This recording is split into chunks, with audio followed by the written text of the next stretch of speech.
Weight loss challenge day 2. सकाळी उठल्याच्या नंतर weight loss drink घेतले, त्यानंतर अर्धा ते 1 तास वर्कआउट केला, 9:30 पर्यंत पोहा ब्रेकफास्ट केला आणि साधारण 2च्या आसपास एक बाजरीची भाकरी 2 भाज्या असा लंच केला. त्यानंतर घरातली कामे आवरली आणि फ्रीज डीप क्लीन करायला घेतले. फ्रीजचे बटन बंद केले, सगळे सामान बाहेर काढून मधल्या अलमाऱ्या बाहेर काढल्या आणि ओल्या कपड्याने स्वच्छ फ्रीज पुसून घेतले. फ्रीजमध्ये खूप वास येत असेल तर बेकिंग सोडा 10 मिनिटे टाकून ठेवायचा आणि 10 मिनिटांनंतर ब्रश कानाकोपऱ्यात फिरून कोरड्या कपड्याने पुसायचे. फ्रीज स्वच्छ पुसून झाले.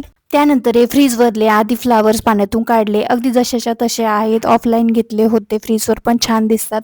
आणि त्यानंतर हे कप्पे धुवून कोरड्या कपड्याने स्वच्छ पुसून फ्रीजमध्ये लावून दिल्या आणि फ्रीजचा फायनल लुक असा काही होता. त्यानंतर डिनरला मूग चिला बनवायला घेतला. सकाळी मूग भिजत घातले होते. मिक्सरच्या भांड्यात हिरवी मिरची, लसूण, अद्रक, कोथिंबीर, मीठ आणि मूग टाकून हे बारीक वाटून घेतले. मिश्रण एकजीव केले आणि छान खरपूस होईपर्यंत चिला भाजला. डिनरला 2 मूग चिला, अर्धी वाटी दही असा 8ला डिनर केला आणि 10च्या आसपास वेट लॉस ड्रिंक घेतले.